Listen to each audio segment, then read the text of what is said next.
Hello, and welcome to the 7th edition of the Meyer Memos. Today is October 14th, 2016. In management, we have a few changes. Instead of having our three component meetings, three of them at one time, we're going to move to a three component staff meeting where we bring all the teams together and have a staff meeting around those topics.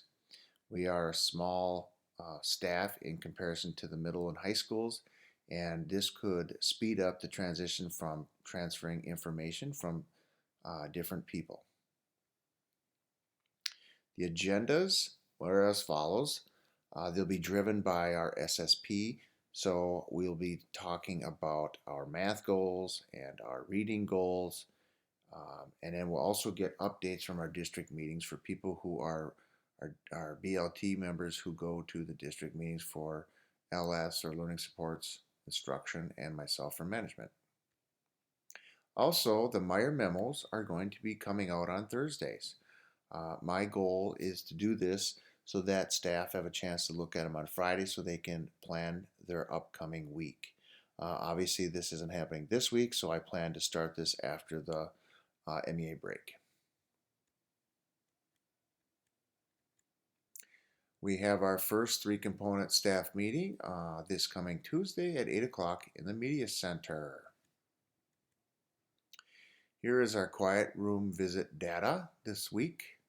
We had 21 visits and we passed out 292 White Tiger tickets. Here are the grade level breakdowns.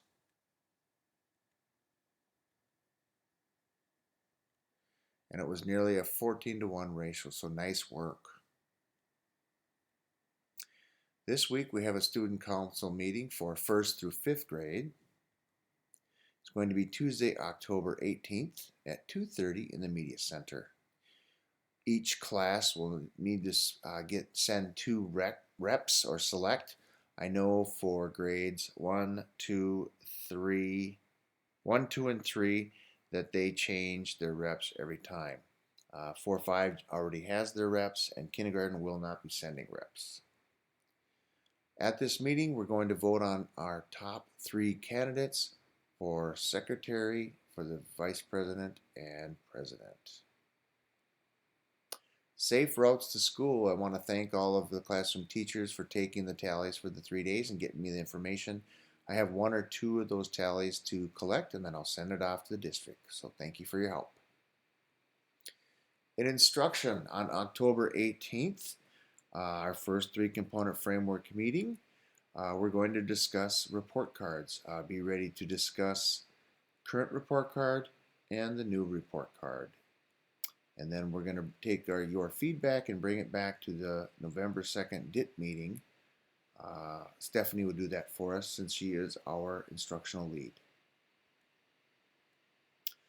On October 19th, our PD day, here's our agenda. Infinite Campus and BASS, progress monitoring, reading intervention plans, lunch, ELA units of study, and PLCs. More specifically, for Infinite Campus and BASS training, we'll have a little PD on those two, like how we can put in our BASS information in the Infinite Campus, and then we're going to provide you time to do that. Those of you that might have this done, you'll be able to work on some other things, but we wanted to give you time to do that. Progress monitoring. The purpose of progress monitoring, shift in progress monitoring measures, and to understand supports available to you as a teacher. So that's what we're going to discuss. That's what they'll discuss at the progress monitoring PD on the 18th or 19th. Intervention plans. Many of you are getting close to finishing those up. And for reading, we're going to work on finalizing those. Once we talk about the progress monitoring, once we look at our BASS, these plans will start to come full circle for you, so you'll be able to figure out what this all looks like and means. Because if you look at one year behind, more than 2 years behind, this coincides with our progress monitoring protocol. And then for math, we're going to address this later in the month, our math intervention plan. And then in the afternoon, there'll be ELA units of study. And during that time, you're going to share successful ideas and strategies, model and practice applying the proficiency scales to end of unit assessments, provide training on data entry, and then facilitate opportunities to ask and discuss questions, and then finally provide flexible, differentiated team work time. And then lastly, you'll have some PLC time to work on your goal development and then any other actions that pertains to your PLCs. In learning supports, you've completed a Spanish-speaking student support survey, and that was completed today, so I want to say thank you to those teams for getting that out. It's very valuable information. HEMA is going to continue to survey families and get that information by the 28th of October, and then we're going to discuss the results at our November 1st staff meeting. And then we'll set a meeting with HEMA, some key family members and staff members to develop a plan to how to share what we learned through our surveys. And then teachers can share out that plan or the ideas at conference time with families. Sheridan story.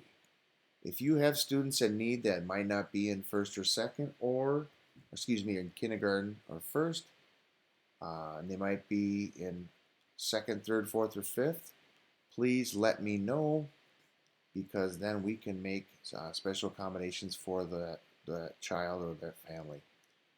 We're focusing on K1 because we don't have enough money to go across the whole school, but I'd still like to address those families that are in need in the upper grades. So thank you for your help with that. Well, thank you, and that is it for this week. I hope you have a wonderful weekend.